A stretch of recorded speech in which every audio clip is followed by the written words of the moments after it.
Good morning. Nice to see everyone and welcome to the sunny paradise that is Geneva. So we do need to know if anyone flew business class to come here today, but no, I think we're okay. Good, good. So we are here, all of us, for our session on shaping our shared future in climate and health, which is a conversation with Jean-Marc Jancovici. And I'm sure many of you here are very excited and aware of Jean-Marc and his work. So we'll be introducing him later. And we are very pleased to co-host this event between UNITAID and the mission of the French government in Geneva. And so we are very pleased to have His Excellency here, who I'll be also introducing in a moment.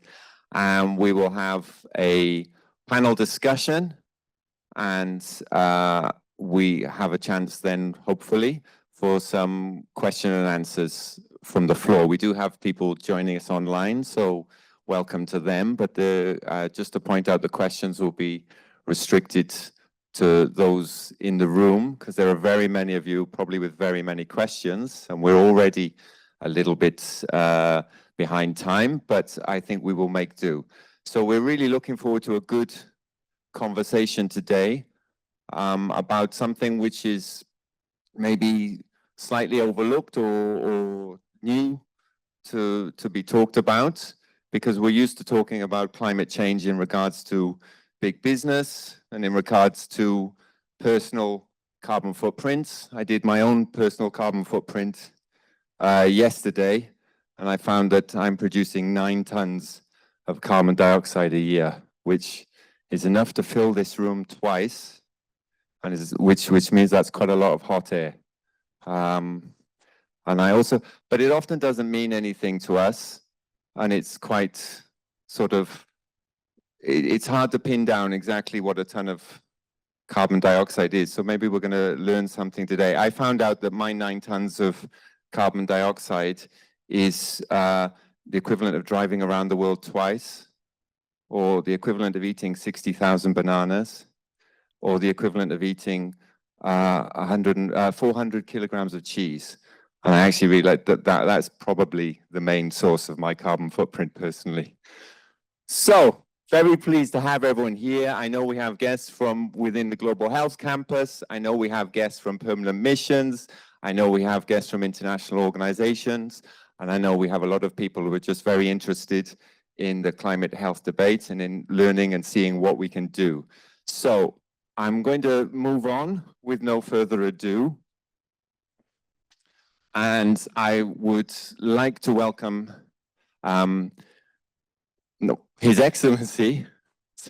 I would like to welcome His Excellency Jérôme Bonafont, who's the ambassador and the permanent representative of France to the UN in Geneva and the international organizations in Switzerland, to give us our opening remarks. Your Excellency, please.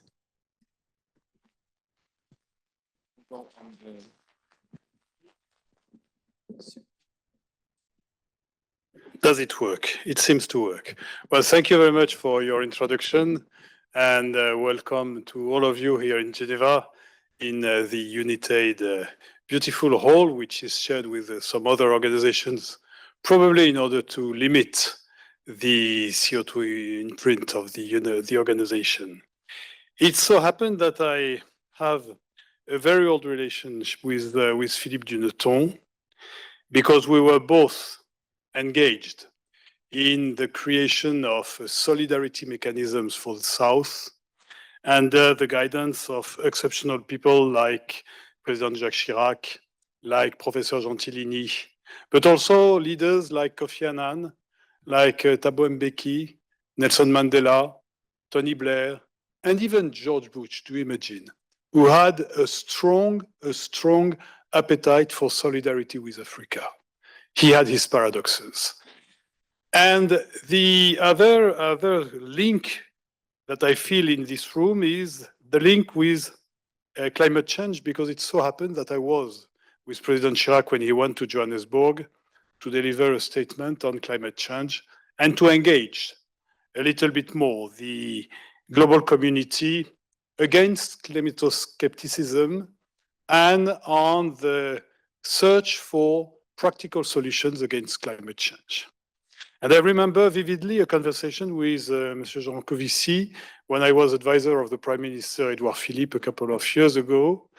And what I liked in this conversation was the totally disruptive way he was approaching the question. Because simply he was, and I don't know how he evolved, but I read a book that is quite successful, that he wrote a few months later, and which proved that he's still the same. It is non-conventional. It is non-punitive. It is non-negative. And I really think that this approach of climate change, like the approach of the leaders I was mentioning on global health, is the right one, which means we are not going to change the human nature. We are not going to change the fact that a state is a state, a nation is a nation, but we are going to make use of intelligence, of creativity, of a combination of enthusiasm and rational instincts in order to overcome the threats, the global challenges we are facing. Yes, we did create globalization. Yes, we did create climate change. I guess there are not many climato-skeptics in this room. But yes, we proved in other times in our history that we were able to correct our mistakes and that we were able to construct new mechanisms. And here in UNITAID, I am not going to enter into science because I know nothing about science. I'm not a doctor, I'm not an engineer, but I believe in what they say. I believe that climate change is produced by carbon emissions.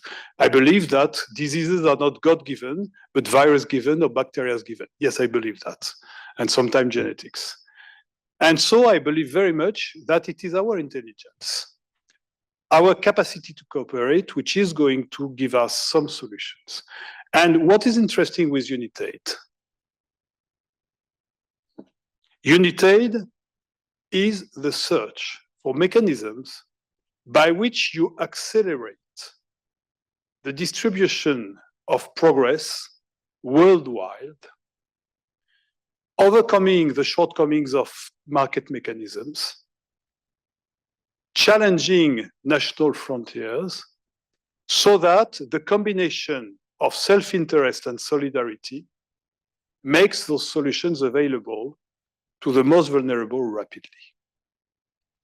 And here it is a question of global self-interest, if I may say so. It is the case for the fight against pandemics. Why did we join against HIV, against TB, against malaria? For moral reasons, obviously, because it was a shame to have diseases for which medicines were existing somewhere and not available in the South for the most vulnerable. And whoever believes in equality amongst human beings believes in the need for solidarity. But there were also other reasons, more selfish, economic reasons. If non-rich countries develop slower, the world together develops slower. If poor countries collapse, the world collapses with them. If pandemics are not addressed where they are born, they spread more rapidly. And what is true, and what has been true for those diseases, is true for climate change. If we do not address climate change where populations are most vulnerable to it, either through adaptation by the big emitter, mitigation by the big emitters, or adaptation where are the most affected, the whole economic system is going to be shaken. Migrations are not going to be controlled, etc., etc. And here there are two options. One option is to say we have to reduce our levels of consumption our levels of development, etc., etc. To be absolutely honest with you, I don't understand how we can pretend to say to the Africans or the poor people in India or the poor people in Central and Latin America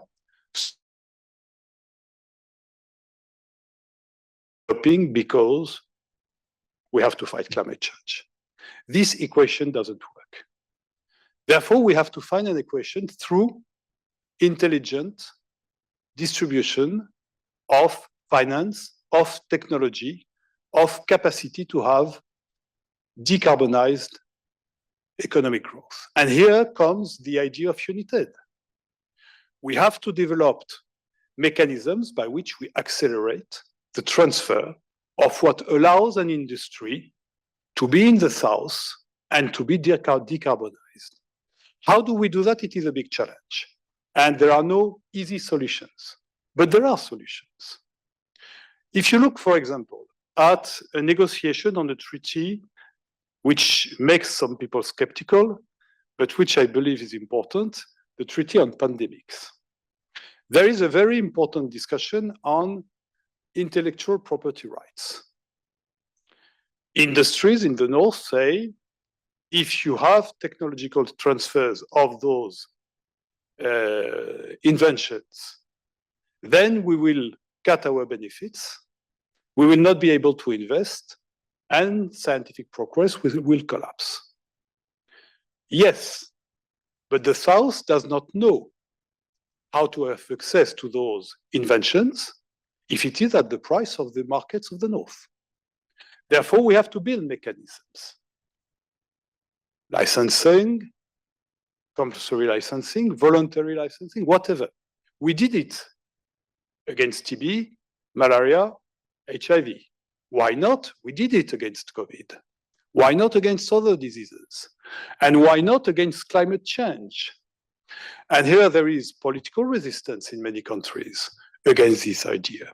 But we must be politically wise and develop mechanisms by which we will convince industrialized countries and companies to enter into a bet, a sort of Pascalian bet, by which we will say it will be good for everybody. Now, and I will finish on that.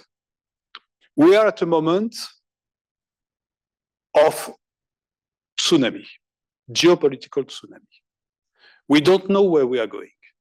We don't know how the multilateral system is going to adapt to what is going on now with the American decisions, and more globally, with the emergence of a very polarized world in which ideas of confrontation are prevalent vis-à-vis ideas of cooperation.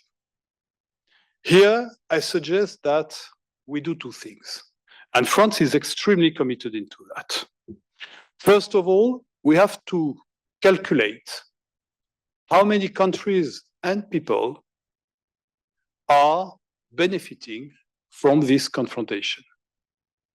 And we will soon discover that the majority of countries in the world and the majority of people in the world do not agree with this idea of confrontation.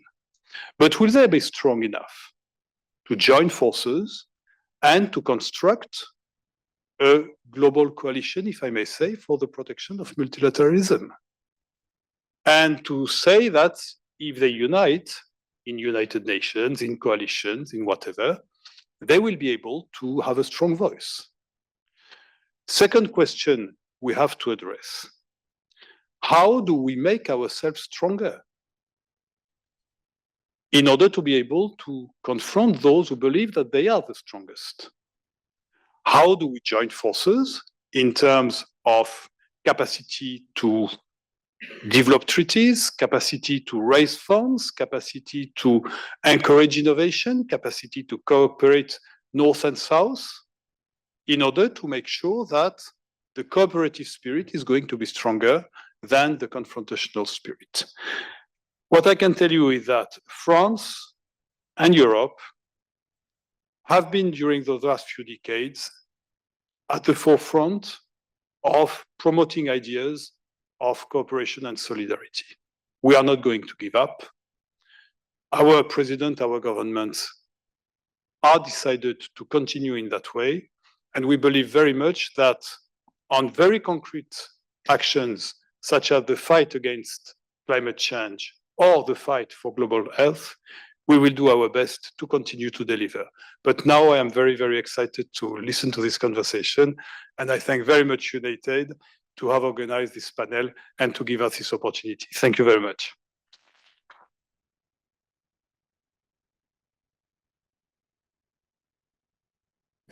Merci beaucoup, Son Excellency, pour une intervention très fort. It was much appreciated. You may notice my French is not very good. It was much appreciated and a good, powerful message of what the challenge is and a call to arms and unity for us as well. So thank you very much for that. So that brings us to the next session where we have our keynote speaker. As I mentioned earlier, he's very well known to everyone. He wears a very large number of hats. He is the founder and president of the Shift project, so collectively known as Shifters, I believe. And he's the writer of many books, including the wonderful graphic novel Le Monde Sans Fin, which is a really excellent journey through issues of climate and climate change. And he is also the founder of the Carbone 4 initiative, which produced the main carbon counting mechanism that is used across France. So I could go on for very much longer, but the only other fact I had was that and I found out this was until fairly recently, he was not the owner of a mobile phone, which is both inspiring and makes me slightly jealous, but I understand he may have one now. So ladies and gentlemen, please, could you give a round of applause as we welcome for the keynote speech, Mr. Jean-Marc Jancovici.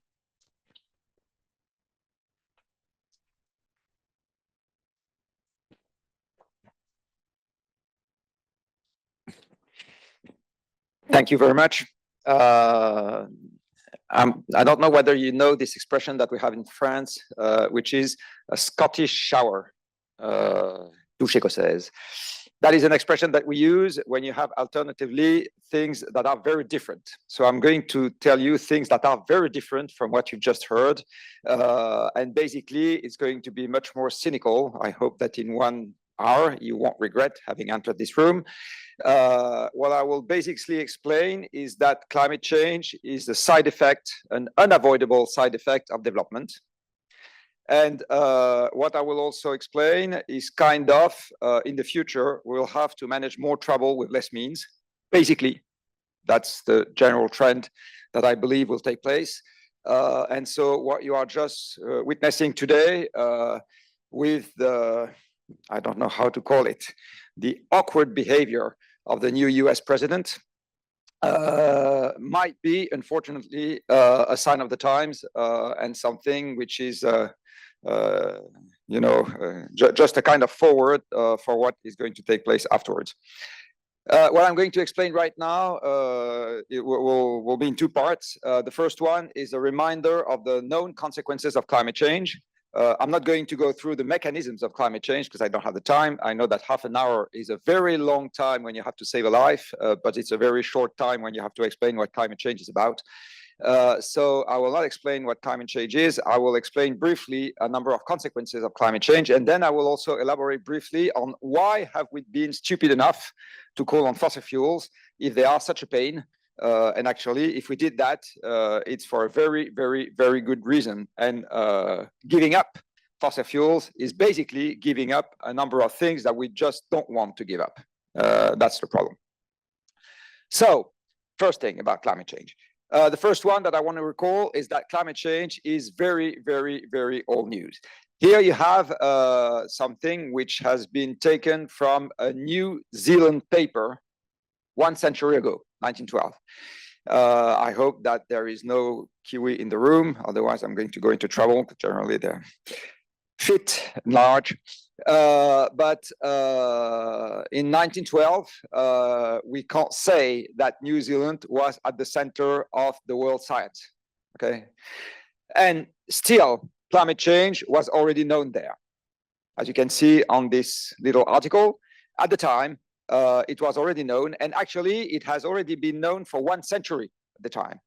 It happens that last year, we have been celebrating the bicentennial of the discovery of the greenhouse effect by a French, Joseph Fourier, who discovered that there was something in the air that caused that blanket effect, which is today known as the greenhouse effect, and that causes, when it is increasing, global temperature to increase. So climate change is very, very old science. And the reason why it has been subject to some kind of skepticism in recent times is not because the science has become invalid. It's just because a number of people have a very hard time accepting the consequences of what it means to fight against climate change, which again means basically that we have to waive part of what we call development. This is a curve of the global planetary temperature for the last 10,000 years.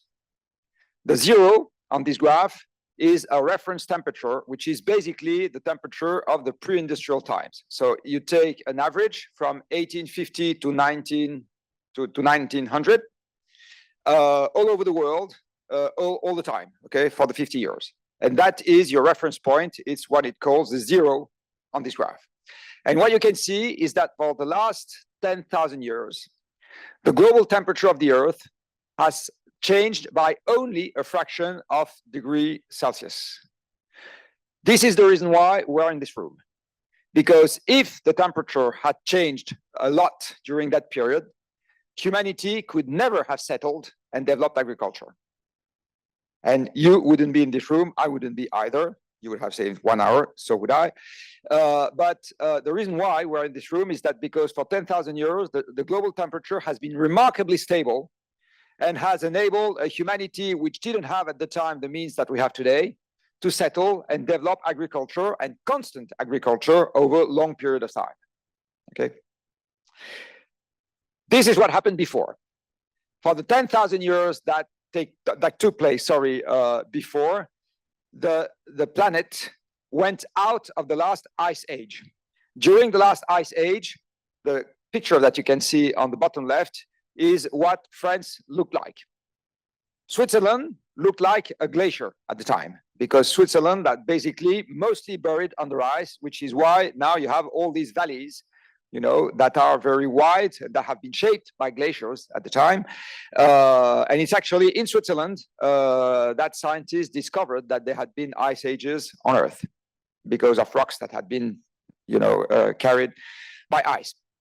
And leaving the ice age to enter the modern period of time, which is called the Holocene, is only a 4-degree increase in the global temperature over 10,000 years. And still, it massively changed the landscape, the installed ecosystems, etc., etc. 4 degrees in 10,000 years.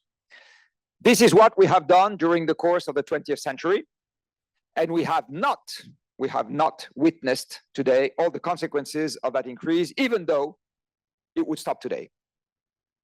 Because it takes decades to centuries for ecosystems to equilibrate with the new conditions.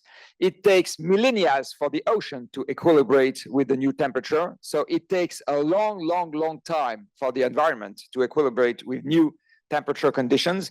And even though emissions would stop tomorrow morning, the environment would continue to change for millennia. Okay, so we have a change, not a climate change, but a change which is already embarked into the future, whatever we do today.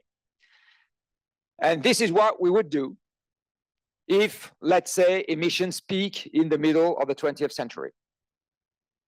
Okay, which basically means that we wait for geological exhaustion to stop using oil, gas, and part of the coal. Okay, we just wait for the natural peaks to happen because there is not enough oil and not enough gas and not enough coal to extract from the Earth's crust. That's what we get. You see that it's very brutal compared to the past evolutions. And again, I insist on the fact that we have not witnessed all the consequences today. Some of them are going to come over. For example, even if we stopped the emissions today, between half and 90% of the Swiss glaciers would disappear in the future, even though we did that. Okay, even though we stopped emissions today, the ocean would go on rising. The sea level, sorry, would go on rising for millennia by a couple meters. And if emissions increase, it could be could be over 15 meters. Okay, so consequences are not in a number of trees are going to die today in Europe, even though we will stop the emissions tomorrow morning because of repeated droughts that kill them.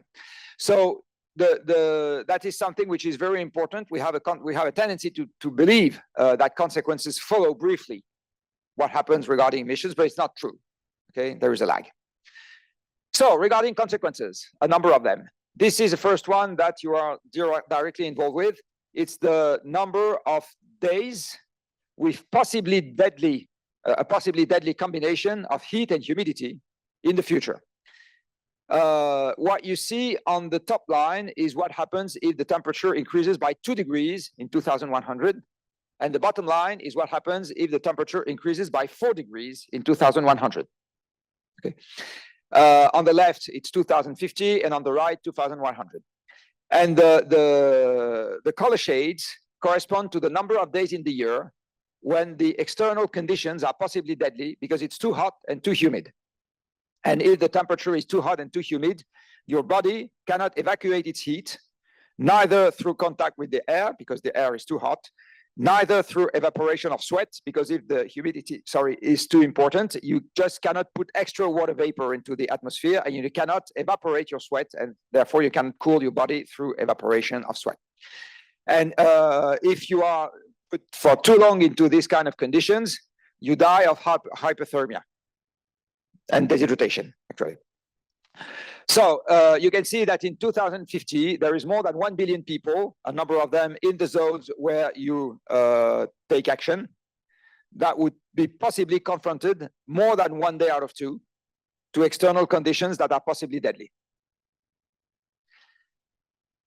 This is the way humidity of soil is going to evolve. As you can see, a number of places in the world are going to witness an increasing drought of the soils. Might be surprising because in a climate which is hotter, you have more evaporation, therefore more precipitations, and you could believe that therefore the soils are going to be wetter. Well, actually, it's not going to be the case because the evaporation taking place from the soils is also going to increase, and the precipitations are going to happen more and more often in the form of intense precipitations where you have mostly runoff and the rain doesn't infiltrate into the soil. Okay, so basically you have drought, then you have massive rain, exactly like what just happened in Spain, which can end up at the end of the year with total precipitations increasing, but it's not useful precipitations in a way, the ones that you have today, for example, light drizzle, very bad for the mood, but very good for the soil. As a consequence, agriculture is going to run more and more into trouble. And therefore, the projections that are made is that over 2.5 degrees or 2.5 degrees of global temperature increase, food supply instability will be widespread around the world, which is, of course, no good news for you, no good news for me. Biodiversity is, of course, at risk because installed ecosystems are very dependent on the local climate.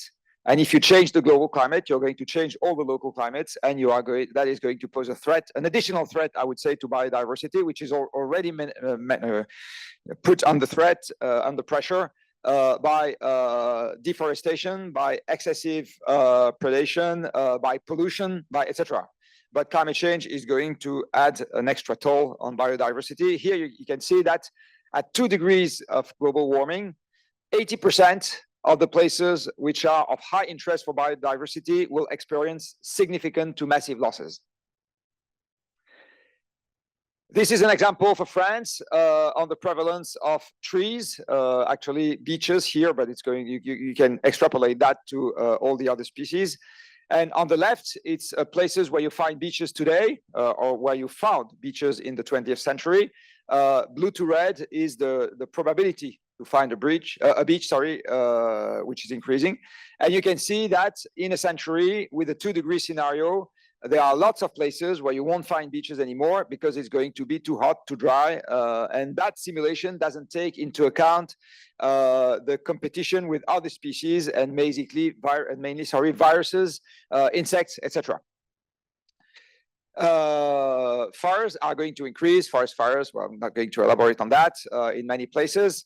The soil is going to become different. And here you have something which takes place in France, but it's going to take place also elsewhere, which is that clay that you have in the ground has a tendency to shrink when it is dry and to swell when it is humid.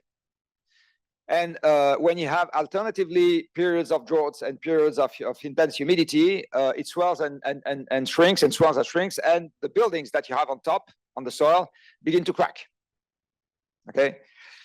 You also have an issue with bridges. In some places, bridges become fragile because precisely there are things that are happening in the soil, etc. Hurricanes are going to become more intense. This is something which has been forecast for a very simple reason. Global warming is a temperature increase close to the soil, but it happens that it's also a temperature decrease in the stratosphere, in the upper atmosphere. Because if you halt, in a way, more heat, if you trap more heat closer to the ground, you have less heat to heat the atmosphere up over 10 kilometers. And so the temperature difference between the soil and the upper atmosphere is going to increase. And that is the pump, which is feeding, in a way, intense events. So hurricanes are going to become more intense. They are not going to become more numerous necessarily, but they are going, and this is already happening. Hail is also going to become more intense. Now you have studies that have been performed in the United States that concluded that the size of hail is increasing. Okay, so it's becoming more destructive. Ice caps are going to lose part of their mass because of heat increasing. Greenland has already begun to melt, and the only question in the future is what share is going to melt. If all Greenland melts, it's a 6-meter increase all over the world. 6 meters means that you do not have a single harbor in the world which is able to operate. They are all flooded. All flooded, okay? So what does globalization become with all the harbors flooded? I don't know, but not what we have today, okay?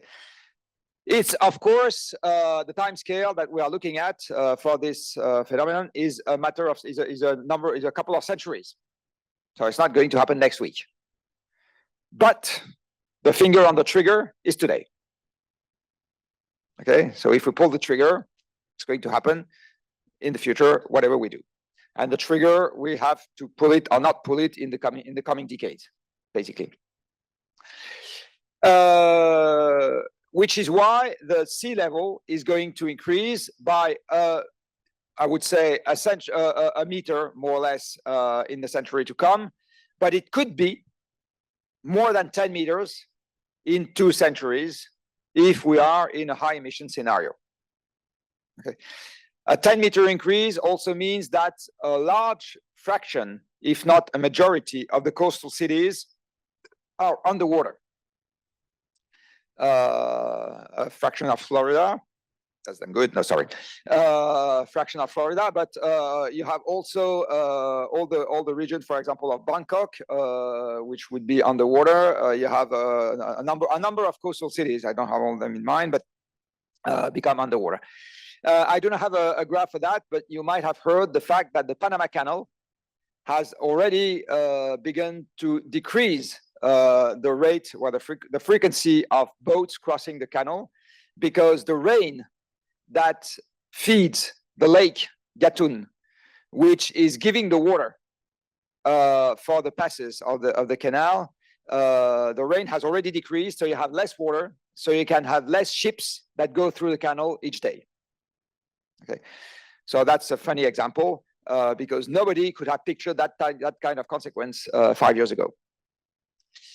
The number of coastal floodings is also going to increase because if the sea level rises, so this is for France, it's the multiplier of the coastal floodings in the future, depending on the scenario. And on the left, you have a low emission scenario, and you see that even in a low emission scenario, the frequency of coastal floodings is going to increase by several tens, if not 100, in the century to come, even in a low emission scenario. Okay.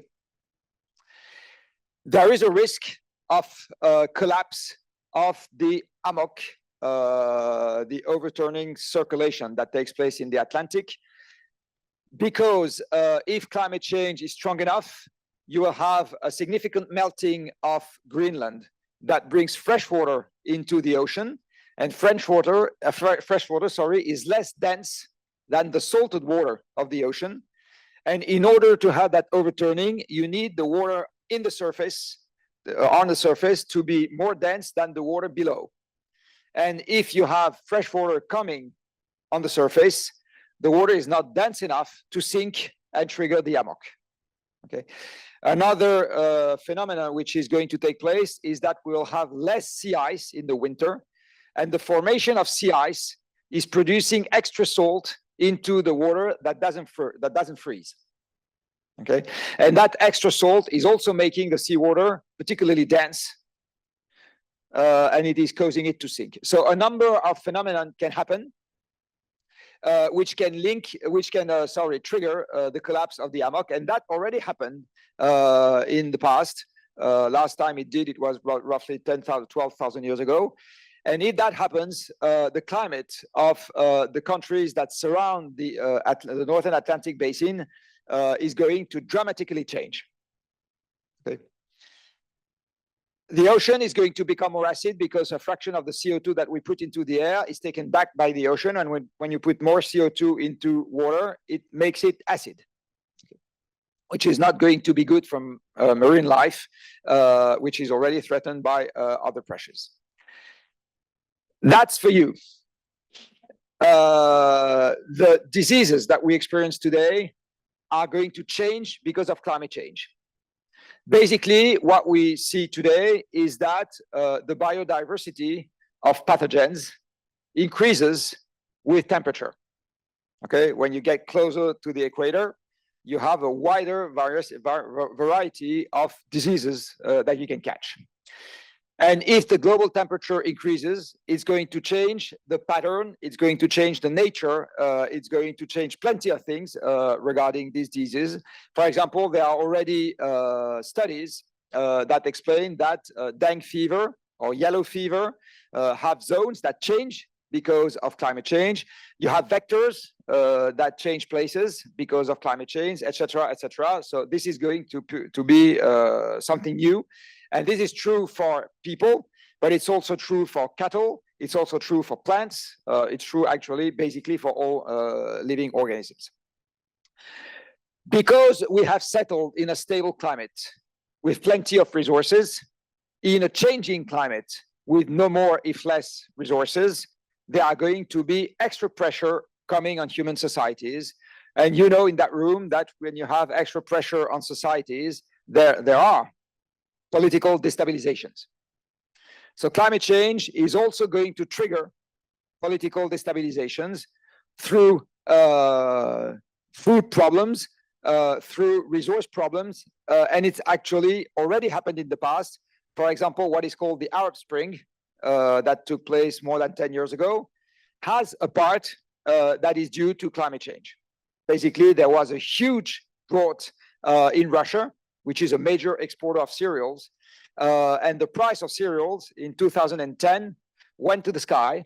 And it happens that these countries in the southern part of the Mediterranean Sea import a very large fraction of their food.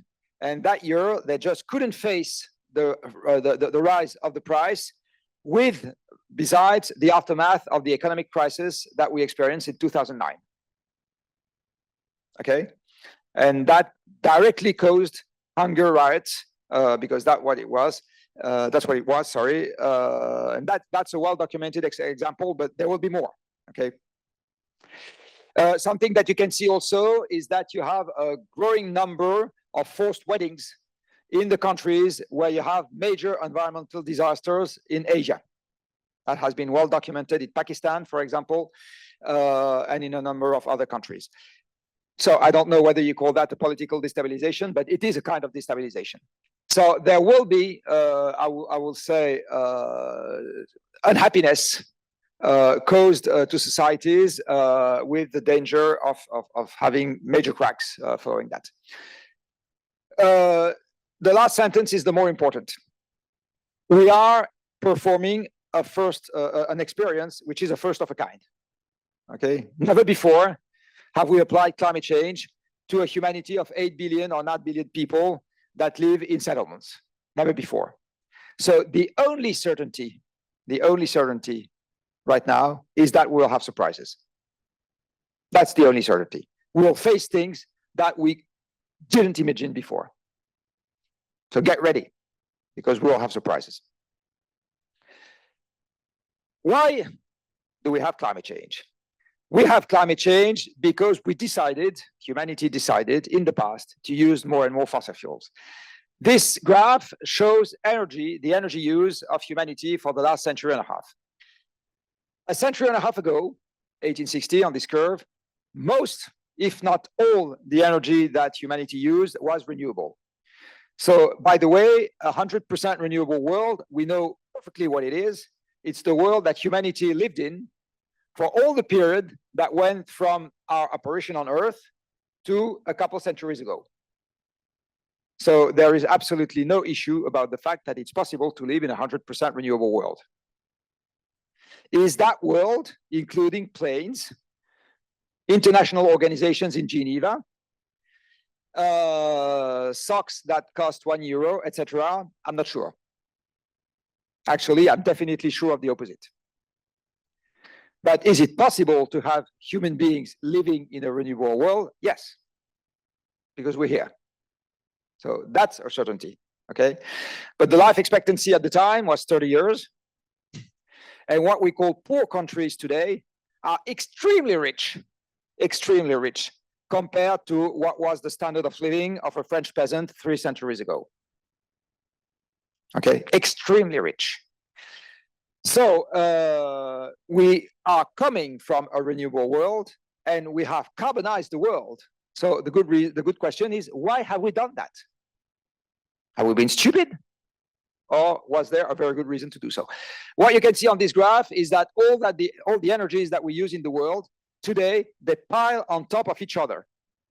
There has never been, what we call an energy transition, meaning that we go from one source of energy to another source. What happened in the past is that all sources have grown together. Okay? Coal has grown on top of wood. Oil has grown on top of growing coal. Gas has grown on top of growing oil and coal, etc., etc. And neither nuclear nor new renewables, wind and solar, have caused the other energies to decrease in the past. Okay? Not one of them. And for the last 20 years, it's also been true. Okay? For the last 20 years, it's also been true. The fraction of fossil fuels in the world energy supply has been constant for the last 50 years. 80%. It was 80% in 1974, it was 80% in 2000, and it was 80% in 2023. 80%. Okay. So the energy that fuels the world today is fossil fuels. And we have done that for a very good reason. So that's what I was just saying before, for 3 good reasons, actually. We have done that because we're lazy. We're lazy because we're animals, and all animals share the same genetic code, which is that we try to obtain the maximum result for the minimum effort.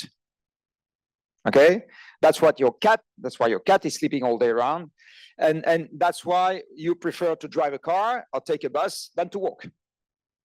Okay, we are lazy, basically lazy, because it was a matter of survival in the ancient times. It was the certainty that we would always have the energy necessary to escape a predator or to catch a prey. Okay? So we are lazy. All animals are lazy. There is a maximum laziness principle that applies to all of us. Otherwise, we would never become couch potatoes and all things alike. The second characteristic that we have is that for all the mid-latitude civilizations, and you will notice that the world today is governed or directed by mid-latitude civilizations. China, Japan, Europe, and the US are all mid-latitude countries. Why? Because that's the place where we had to survive the winter. So it was mild enough so that we could live there, but hostile enough so that we have to become very inventive and very creative to organize ourselves so that we could escape the winter. And one of the things that had to take place is that we had to accumulate during the summer to be sure that we could go through the winter. And so all the mid-latitude civilizations, and you will notice that it was historically less true for the civilizations that took place close to the equator, have a tendency to accumulate as much as they can, which is why if you earn what a person who is a modest employee earns, you want to earn what a person who is a trader earns. And if you are a trader, you want to earn what Jeff Bezos earns. And if you are Bernard Arnault, you want to earn more than Jeff Bezos. So basically, we all want to earn more. The minimum wage is always what you have plus 10%. I mean, whatever you have. And that's also something which is almost written in our genetic code. We want to accumulate as much as we can. And on that little history that coming from the ancient French La Fontaine, he's comparing the standard of the way of living of two insects, an ant and I don't know what a seagull is in whatever. Another insect, and the second insect is dancing and singing all summer long, and then when winter comes has nothing to eat, and is going to ask to the ant who has accumulated patiently during the summer, and the ant says, go away, you had to think of it before. And the last thing is that we're a social species. We live in groups, and in groups we are very sensible to status, because in animal groups status is what conditions the fact that you have access to sex and food, so reproduction and food. And so the higher you are in the social ladder of the group, and the better you are. And this is why Porsche sells cars. If it didn't matter, Porsche and Mercedes wouldn't sell cars, okay? You would buy a car just to move around, not a car so that people can look at you. Okay, you just wouldn't care. So climbing up, that's why when you're a modest employee here, you dream of becoming an ambassador, etc. That's okay. Same process. And it happens that fossil fuels have marvelously served these three objectives. They've enabled us to get more while working less, and to accumulate more, and so increase the apparent security, the apparent short-term security, which is true actually. It's not apparent, it is real. And basically, so I'm going to take still 5 minutes to explain what happened regarding effort. Today, when you look at all the machines that use energy, you realize that they substitute muscles only much more powerfully. Let's take, for example, a tractor or a car. The engine of a tractor or the engine of a car is as powerful as, let's say, almost 1,000 pairs of legs. So if you want to cultivate a field, you have the choice between two alternatives. You put 1,000 peasants into the field, or you put a single tractor. Question, what is the option that allows to have the most by peasant with the least effort by peasant? Answer B, the tractor. Okay. Let's take a machine of public works. One of these machines is as powerful as 10,000 pairs of arms. Same question. You want to build a house. What is the least effort option? Hire 10,000 people, have them sweating all day. I'll take one of these machines, and you can level the field on which you are going to build a house in 1 day. Option B. Okay. Let's take a truck. Globalization today, it is boats and trucks. Okay, remove trucks, you all die of hunger here in Geneva. So do I in Paris. Trucks and boats today, they are the blood of the economic system. Okay, any good that you will use today has been carried either by a boat or a truck, or both. Any good. Okay, chairs, clothes, food, whatever. The engine of a truck is as powerful as 4,000 pairs of legs. If we wanted to replace all the trucks that we have in France, which is not a very big country, 1% of the world population, basically, in order to do that, we would have to use the legs of half of the adult world population just to replace the trucks that we use in France. Okay. Let's take a train, much more powerful than a boat, than a truck. Let's take a plane. I understand that you do not fly business, but actually, if you couldn't fly at all, it would be better. A plane is 100 megawatts, which is as powerful as 1 million pairs of legs. Okay. Of course, now the question doesn't even arise. I mean, I cannot replace human effort to fly by planes, because with human effort, you don't fly. And if I take a steel mill, which is one of the machines which is today at the root of the modern civilization, because you have steel everywhere in your modern life. Okay, all the clothes that you wear have been manufactured by machines made of steel. The cotton has been cultivated by machines made of steel, and the synthetic fibers that you have on you come from oil that has been extracted by the Earth's crust by machines made of steel. Refined by machines made of steel, transported by machines made of steel. Your houses have been built with steel, etc. So this building has been built with steel. Steel is absolutely everywhere. We manufacture 2 billion tons of steel per year in the world, and that wouldn't be possible without fossil fuels. Okay, it just wouldn't be possible. So without fossil fuels, you forget easy building, you forget easy transportation, you forget industry. Who is ready to wave all that in the room? No one.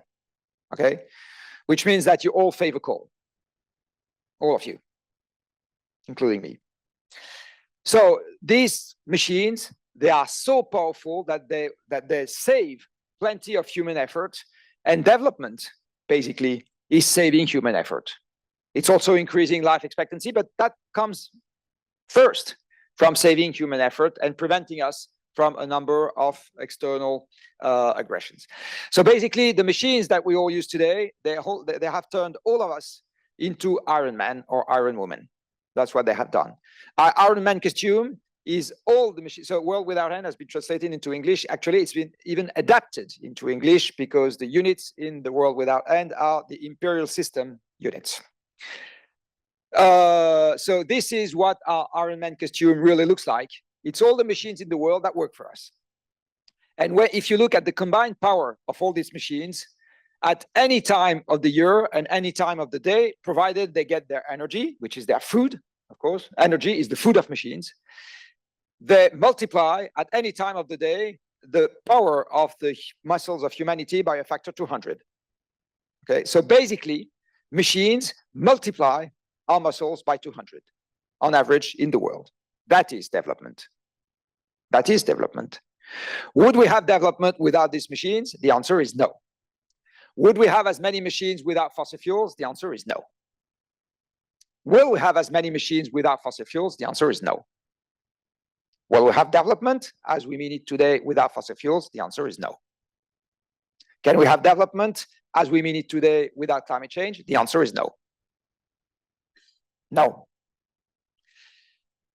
So this is not good news, definitely. And the question is, where do we go from now? But that's the question. If I summarize what I've just explained, we have fossil fuels below the ground. These fossil fuels have been manufactured by Mother Nature in 10 million to 400 million years. It's ancient remnant of life that has been slowly transformed by geothermal energy in the Earth's crust. And they are free. They're as free as air because no natural resource has a price. Okay, Mother Nature never send us an invoice, never, because it formed oil. Actually, it never sent us an invoice either, because it formed the planet Earth, because it formed the oceans, because it formed mountains, because it formed forests, etc. All this is free. Okay. When we pay something, all that we pay is actually human revenues.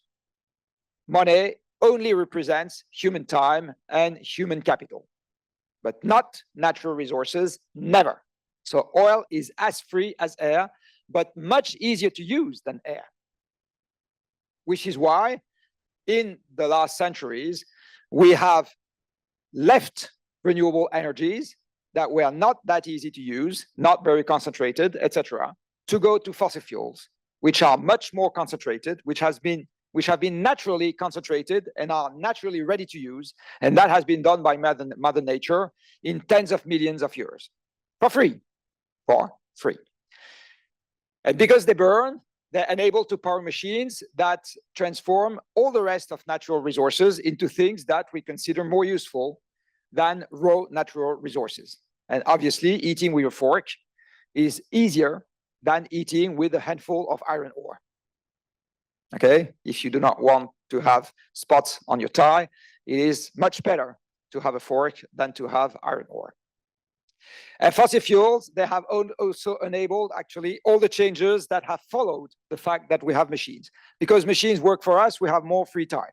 So we can study for long periods of time, we can retire, we can work only 30 to 40 years for a week, and we can go on vacation. All this is fossil fuels.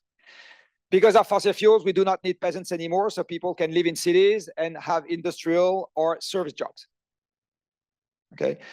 Because we have fossil fuels, we have plenty of production, therefore we have a high purchasing power and we can buy plenty of goods. Fossil fuels, they have brought 1 billion different goods that you can buy. 1 billion. Okay. If I include private jets and yachts, but 1 billion. Because everybody has a car, we have urban sprawling. Okay, etc., etc. So, and because we have plenty of means, we can have a very powerful health system. That's the bad news. A very powerful health system is the direct consequence of fossil fuels.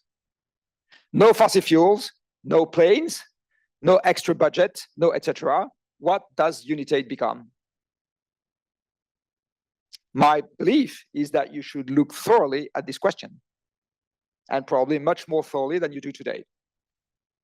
Because it's going to be your future.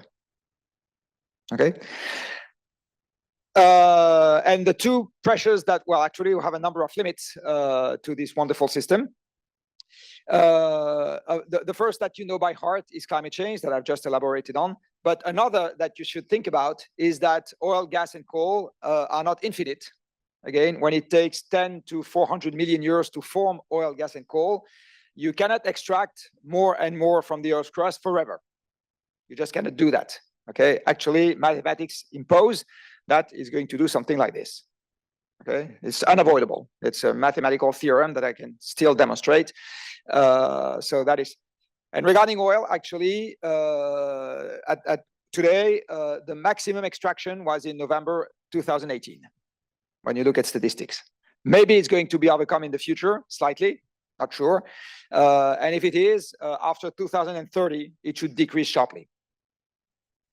So even if we don't want to address climate change, we'll still have an upstream problem on resources.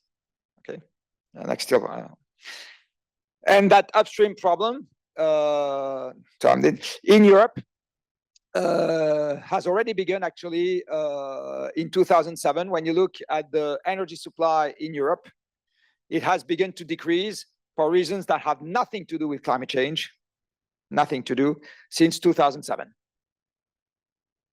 Because conventional oil went through a peak in 2008, before the financial crisis, and all oil went through a peak as of today in 2018. So basically, we have two constraints, an upstream constraint, a downstream constraint. They are both going to increase in the future. And in the same time, the consequences that we cannot avoid of climate change, because they are not instant, are going to increase also. And that's the beginning of the good day that I wish you.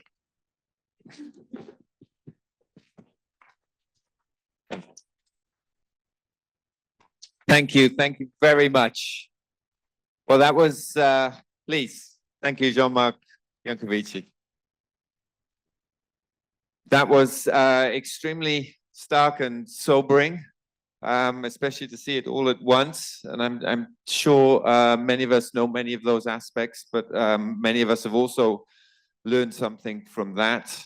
I already knew I was a very lazy person before that. But thank you very much. It was very much appreciated. So we're going to move on now to the panel discussion section. To save time, because we're a little bit behind, I'll just ask all the panelists to come up and I'll introduce them as we go through the questions. So please come up. We have our panel here. And first, so hopefully we can get to a little bit of something about what we do now going forward. And so online, we have Carol Nawina. So Carol, you're a TB, HIV, cervical cancer advocate based in Lusaka, Zambia, where you're the executive director of CITAM Plus. And you are currently on the community's delegation to UnitAid and have previously been on the board to the Global Fund, and you're also currently on the board to Stop TB. So many hats for you too. And we're sorry you couldn't be with us here today, but we're very glad you're joining us from Lusaka. And given that this perspective you have, I'd like to ask you, how is the health of people in the community impacted by climate change? And what do we need to change in terms of the way we think, design, and provide care? And what opportunities are there? So, Carol, I hand over to you. Thank you very much. Okay, thank you. Yes, so like I was saying, in most cases, we are most affected as communities because in most cases, we don't have mechanisms in place that address conditions that are caused by climate change. And as it increases potential health issues, we are likely to have more extreme health impacts than, other communities. And also, we know that climate change, unfortunately, increases the factors that put and keep people in poverty, and as such, making health crisis even worse. Here in Africa, where we are, I could say climate change is no longer a distant threat. It's a reality. We know, we read in newspapers, rising temperatures and unpredictable rainfall are fueling malaria, cholera, and dengue outbreaks. While droughts and floods and food security is affecting people living with HIV, those with TB, and also affecting pregnant women and other conditions that require proper nutrition in order for treatment success.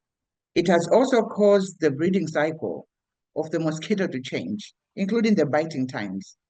Once upon a time, if you have a mosquito net, insects that treated mosquito nets, it was good protection against malaria. But now, the mosquito will bite you while you're outside cooking. If my grandmother is cooking outside by the fireplace, she's bitten before she even gets into the house. So even if she gets into the house, it renders the mosquito net useless in such a case.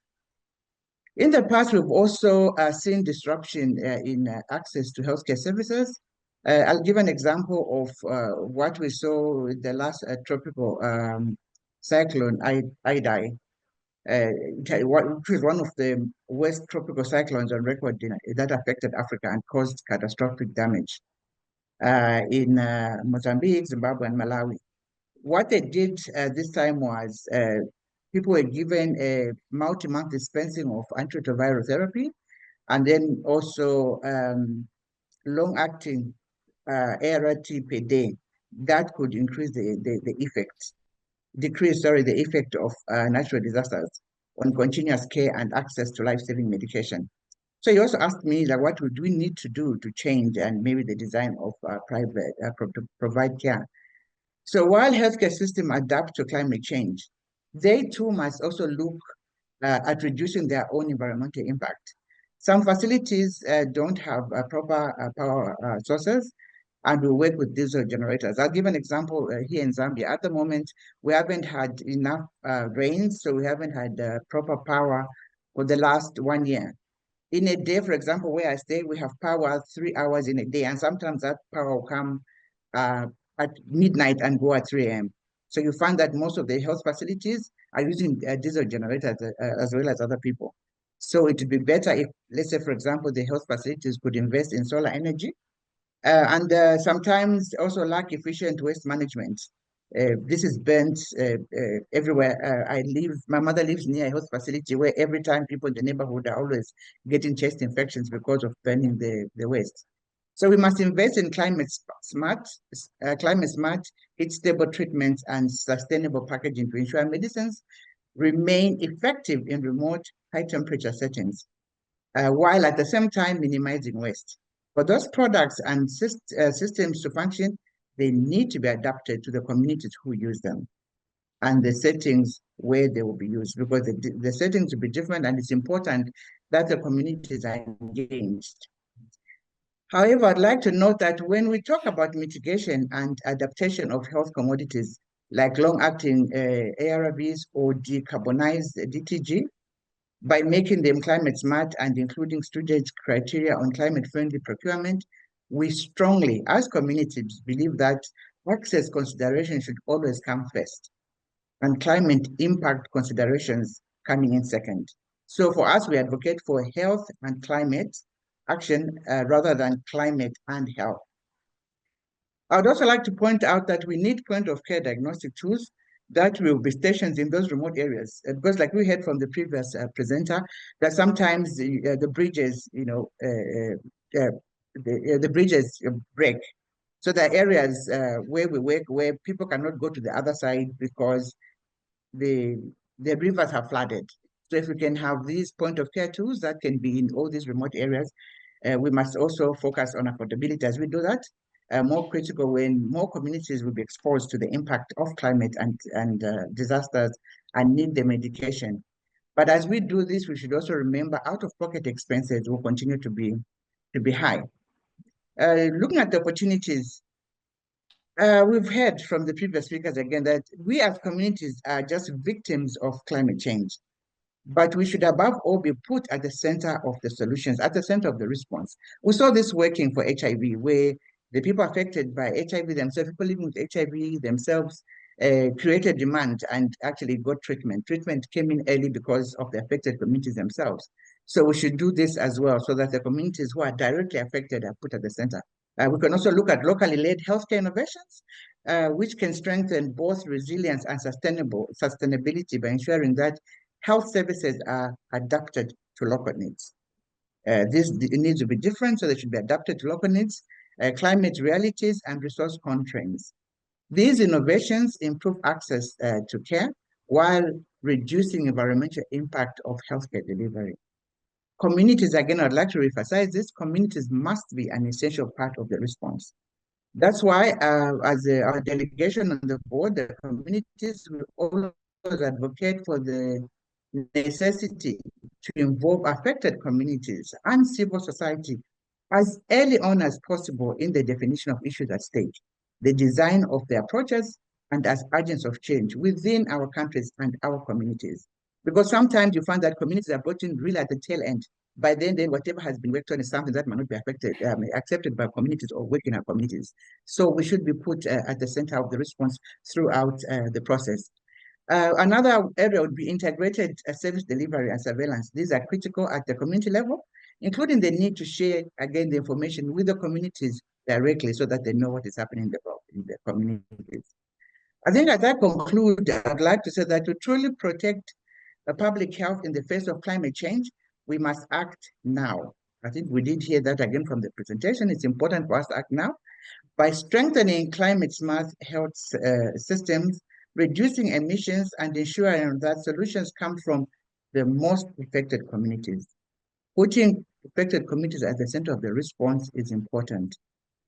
All actors, including all of us in this room, we all have a key role to play in making this shift happen. Thank you. Thank you very much. Thank you very much, Carol. So a very important points there, and we can see that communities really are at the focal point of having to adapt to what's happening. And thank you very much for the message about ensuring that as such communities must be centrally involved. So also on the panel, we have Ms. Elena Villalobos-Prats, who is the lead for the ATTACH program at World Health Organization and is part of the capacity building and climate change group. So Elena, WHO is obviously going to be critically important to health and climate change, given its role in the health sector. And it would be helpful for us to hear from you about if you think things are moving fast enough, and if not, where are the roadblocks, and how can we ensure that we have our priorities set and we keep things moving forward? So I'd like to hear from you for 5 minutes.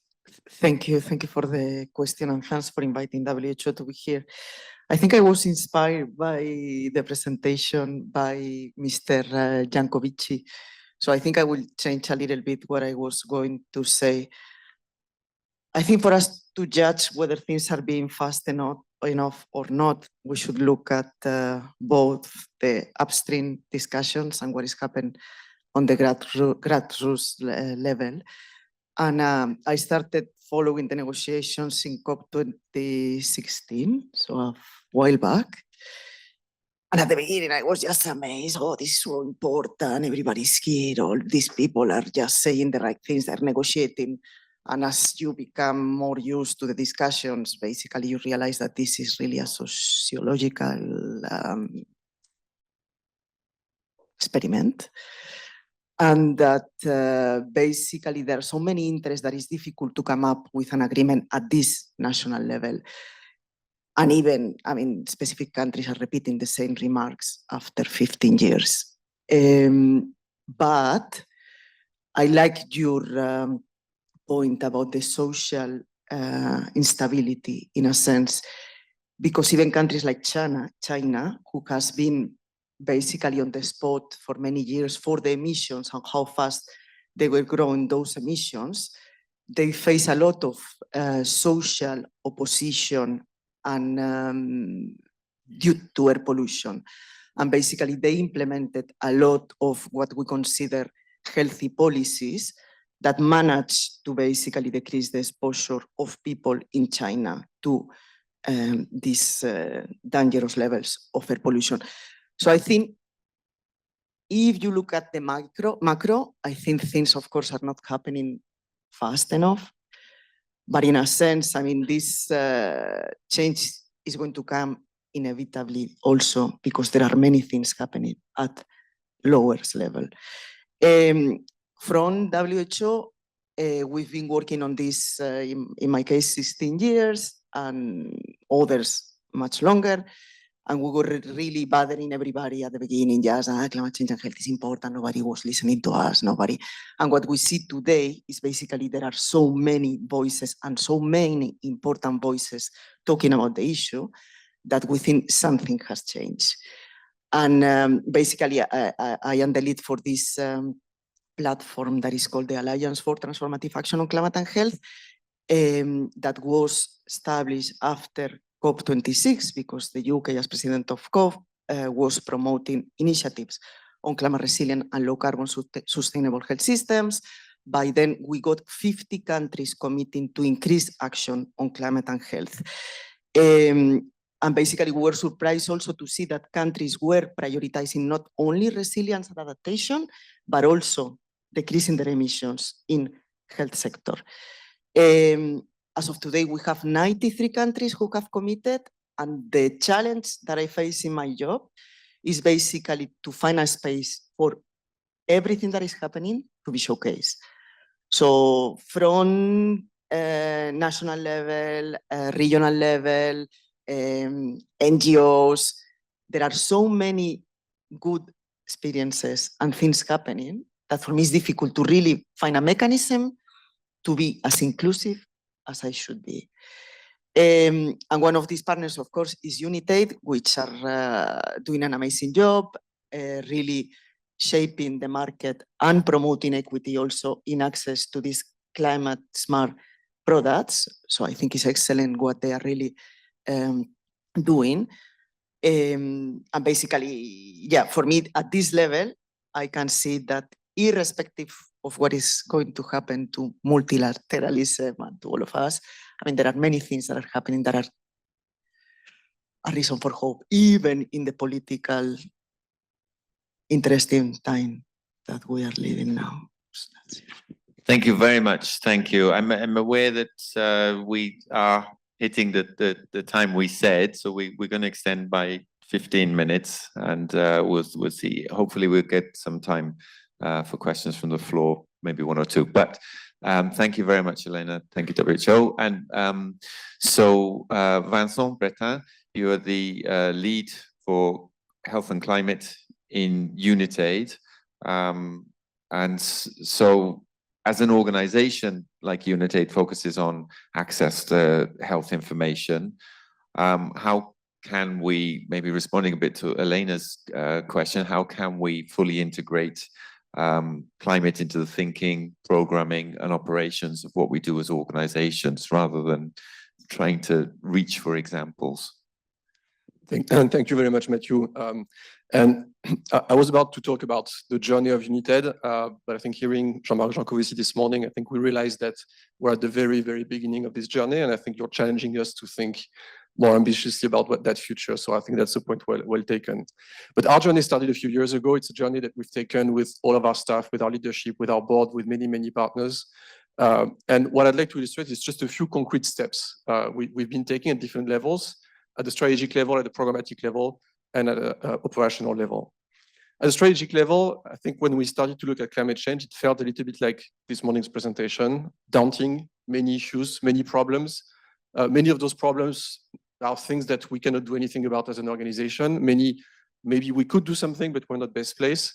So we felt the need to see more clearly, like where do we fit, what matters to us, where can we add value?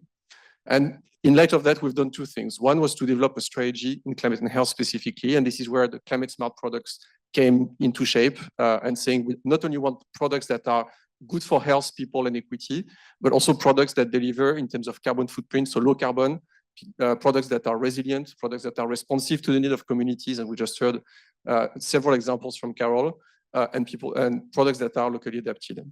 That was the first step, and the other one was to generate evidence. When it comes to products in particular, we realized there was very little evidence about the footprints of products, about which climate risks they were exposed to. And so we've done a couple of studies. One of them was published as milligrams to megatons that helped us see some of those gaps and challenges. In light of those and armed with those lenses, we've been able to look at our programmatic work much more specifically. And suddenly, across our portfolio, across our investments, it became clear that there were very specific problems and also very specific opportunities we could tackle. I'll take a few examples. Long-acting treatment. We heard about the potential disruption of health systems, the challenges providing care in areas affected by extreme events or for displaced population. And right now, many treatments we provide are treatments that require a daily pill or a weekly pill for several weeks, several months, or sometimes for life. For those settings, if we manage to bring long-acting treatments where a single injection can replace the entire treatment course or be used every 6 months, we see not only a great health benefit, but also a way to increase the resilience of very vulnerable communities. Second example, heat stability. Right now, we have a lot of health products, and all of them we know need to be stored under certain conditions, heat, humidity. We know as well, and it was reminded to us this morning, that heat waves are going to increase. We've seen last year in India, temperatures rise above 50 degrees, which is difficult to imagine. We know that in Nigeria, the number of heat wave days is going to be multiplied by 2.5 by 2050. In light of this, do we think that the health products that we have right now, that are stored in warehouses, in pharmacies, in health centers, can all resist those extreme temperatures? Probably not. What can we do? Try to improve the heat stability of the new generation of products. Third example, decarbonization of treatment. We have actually a great case study from our recent history as an organization, which is about HIV treatment. Over the last 8 years, UNITAID, many partners, countries, introduced a new revolutionary HIV treatment, dolutegravir, that is now used by more than 20 million people every day. we realized very recently that not only this product brought immense health benefits to all those people, but also climate benefits, because the footprint of this product, carbon footprint, is 2.5 times less than the footprint of the previous generation of HIV treatment. And when you put all the numbers together, you realize that that switch of medicine has led to an avoidance of 26 million tons of emissions of CO2 over 10 years. That's the equivalent of the city of Geneva, where we are here, over the same period of time. This happened as a side benefit of one product switch, but now that we better understand the footprint of products, now that we better understand the drivers of those emissions, we see opportunities to not only bring good health products, but also low carbon health products. Final point on the operations, we're a small organization, about 100 people based here in Geneva, but we felt nevertheless it was important for us to commit to the Paris Agreement targets, to 50% reduction, whether it's related to our travel, our procurement, and so we're working on that. We're also working with our grant implementers. We're a grant-making organization. We have a portfolio of over $1 billion of investments with implementing partners.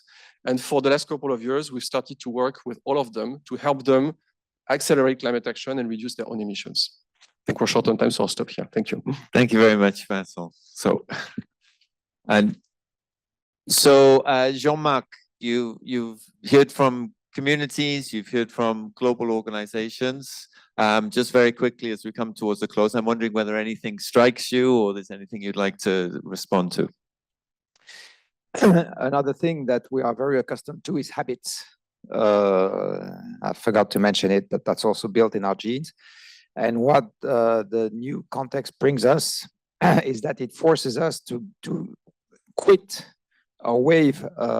What we mean by thinking out of the box is basically trying to imagine what it means to change habits, which is very difficult because it's also based on habits that we have organizations. I mean, this organization, for example, stands up because people have the habit, have shared habits of coming into office at the same time. I mean, if half of the people came into office during the night when the other half came during the day, it would be harder to coordinate. I mean, you have plenty of habits here. Basically, the building is always at the same place. And it's another habit. So basically, the organizations that we have built are based on habits. They are based on times and operations that you can foresee. Okay. And what I've explained this morning, and that is that we will face a disruption of these habits, and it's going to be very difficult because it is not something that we like. And so my key message is the more you anticipate, and basically the more possibilities you explore for the future, including the possibilities that are very unpleasant to you, and the better armed you will be. I mean, the more resilient the organization will be, and the more efficient it will be to cope with whatever the conditions will be, including the possibility, and actually for me, it's not a possibility, it's a certainty, that some of these conditions will not be as pleasant as what we experience today, even though your usual field of operations is things that are not pleasant, because it's diseases, poor people, etc. So my key message is that you should devote time to think about it, understand what it can mean for you, and as the case may be, call on external help to help you to do that. Not necessarily me, I mean, no, but I mean, whatever, but call on external help to do that. Because it might seem a waste of time to devote a small fraction of the hours that you are during which you are awakened, to think about these problems, but in the long run is going to save you a lot of time and pain if you do that. Thank you very much. Thank you. So we have a few minutes, and I know there probably are 150 questions in the room.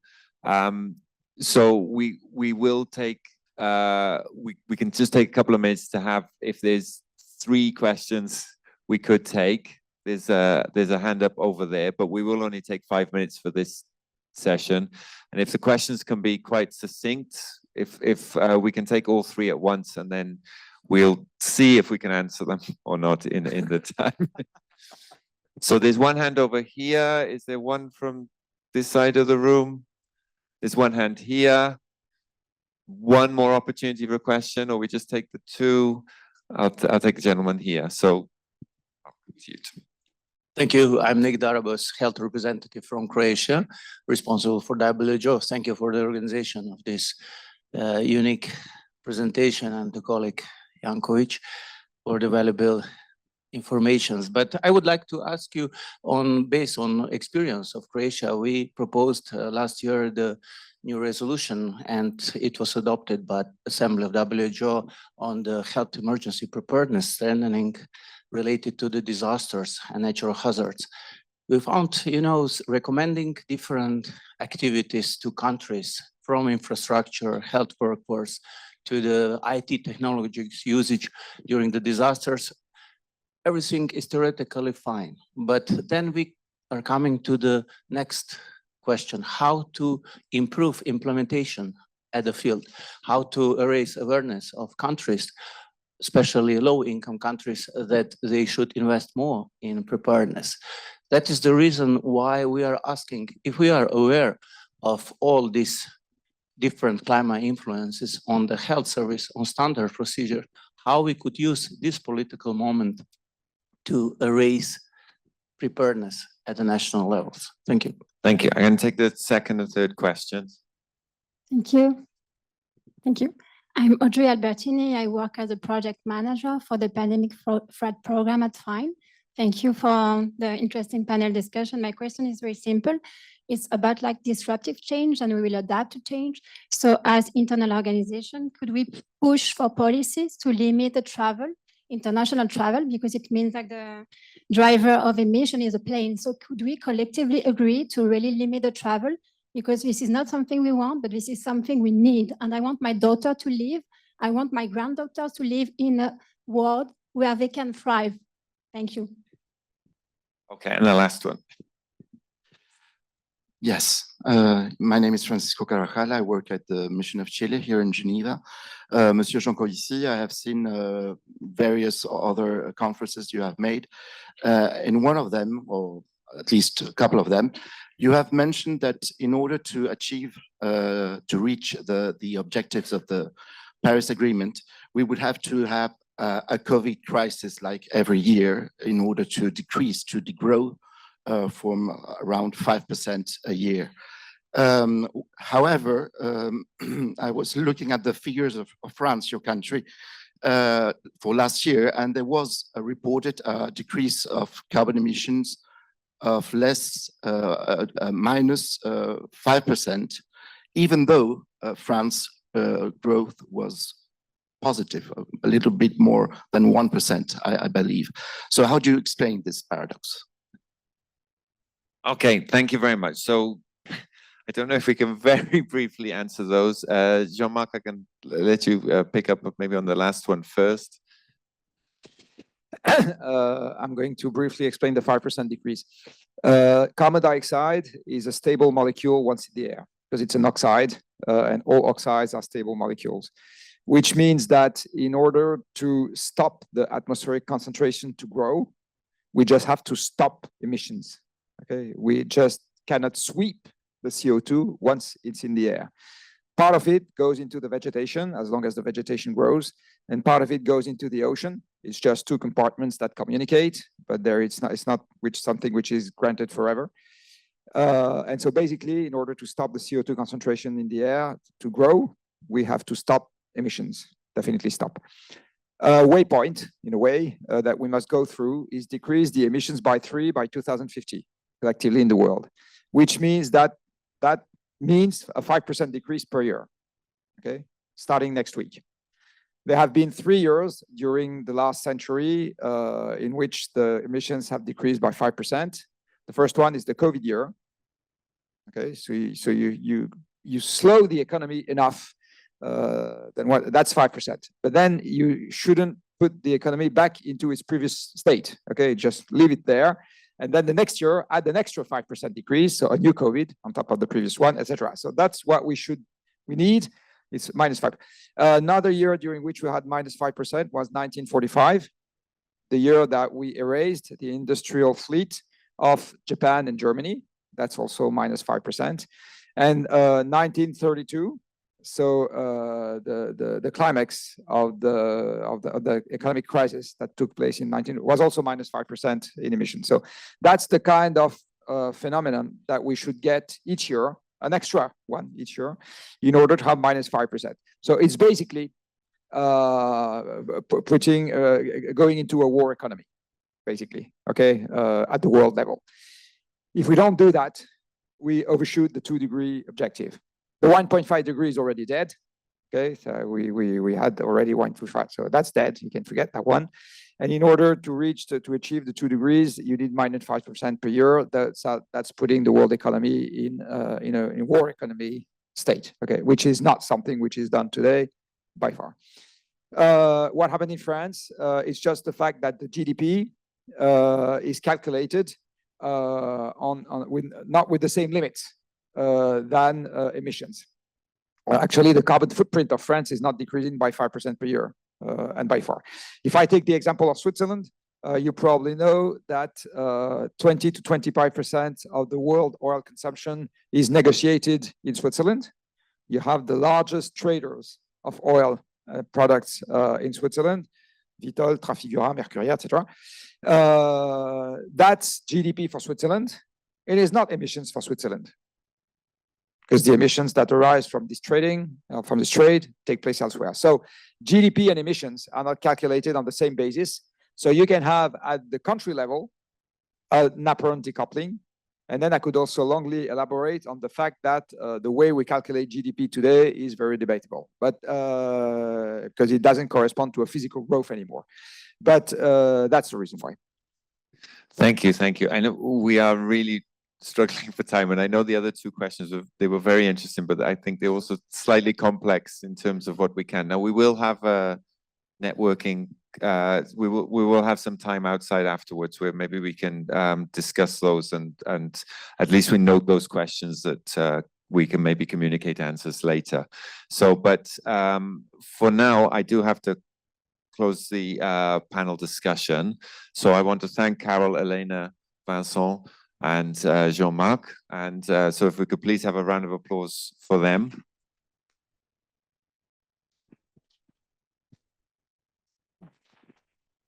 And just to provide closing remarks before we go, I'd like to hand over to our Executive Director at UNITAID, Dr. Philippe Deniton, to give us a final word. Thank you.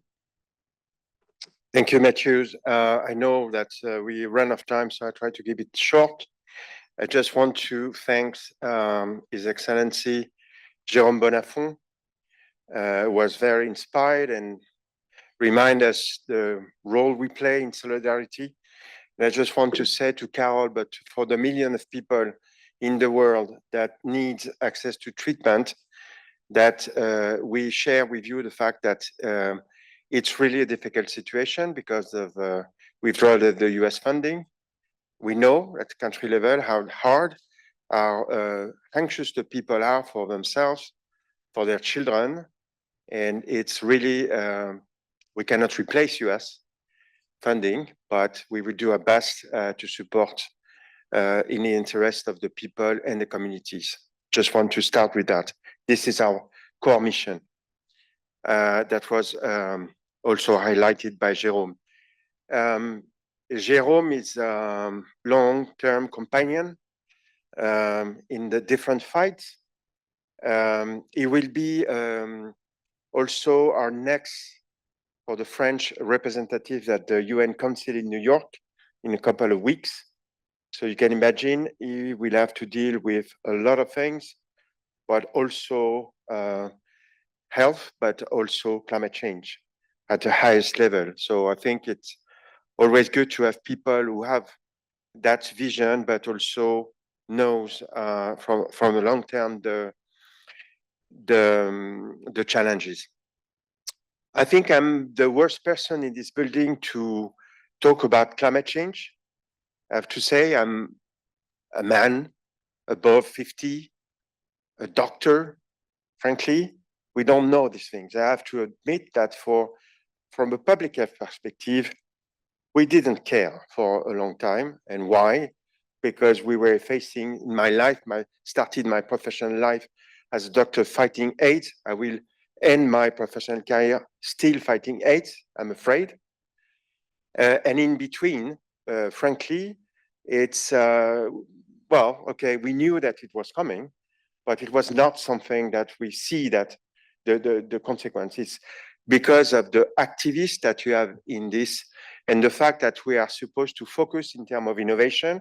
And at some point, Vincent, Julien, and others said, look, boss, we need really to take this seriously because it will affect everything we do.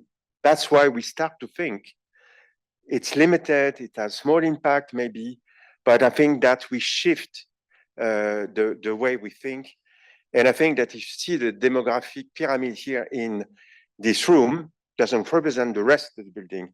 And you can see that young people are more attracted and, of course, sensible to these challenges. I have to say, for my own family, I have a 9-year-old boy, and he's a fan of you.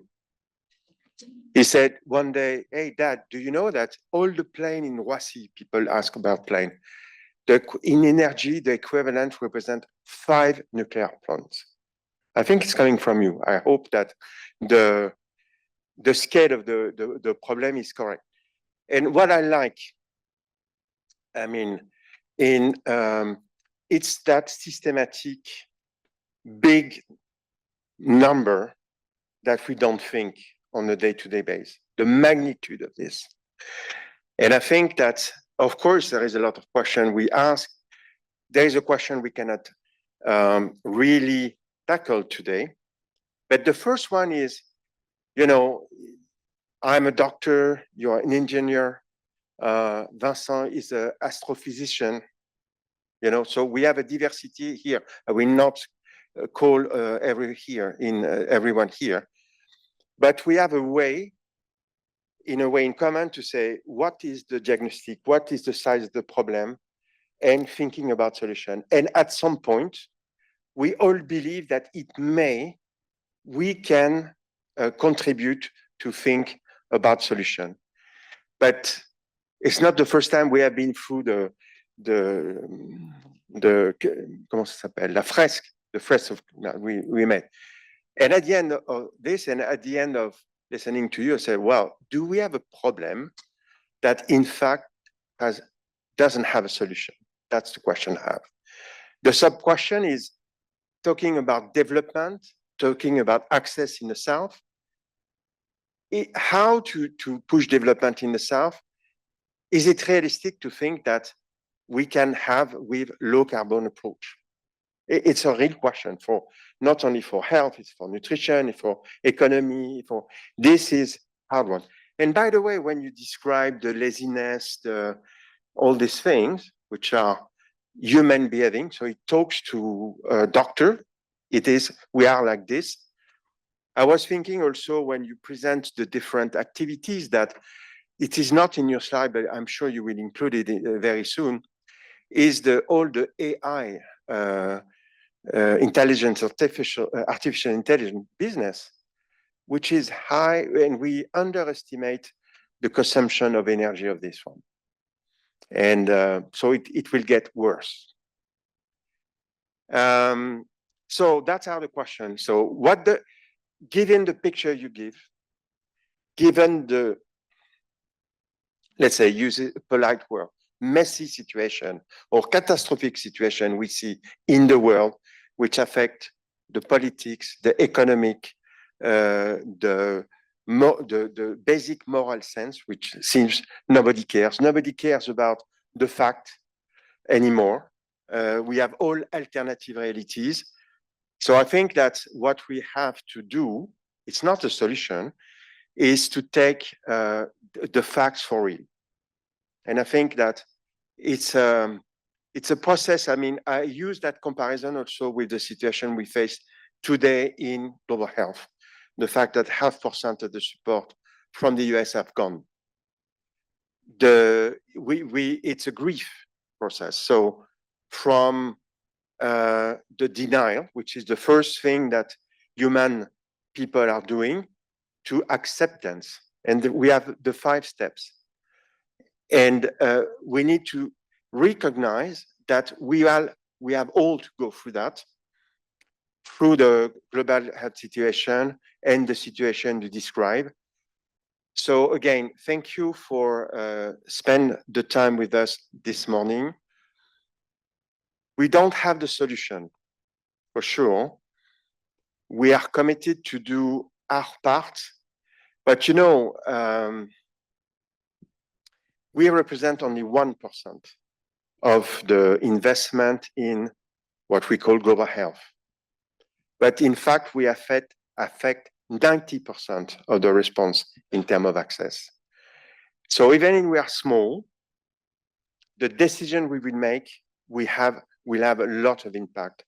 And I think that in the discussion about what are the priorities for the organization for the next 2 to 3 years, I think the dimension, and Tedros said it, it's a higher risk that we can recognize in terms of public health in the world.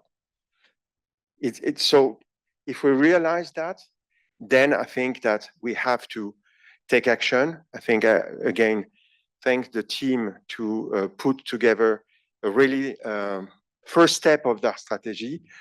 But I think the reminder you made this morning saying, well, it's very serious and it's coming and it's for real, help us to keep focused on what is important. So thank you for that. Thank you for the inspiration, and thanks for the audience to spend the time this morning with us. Thank you.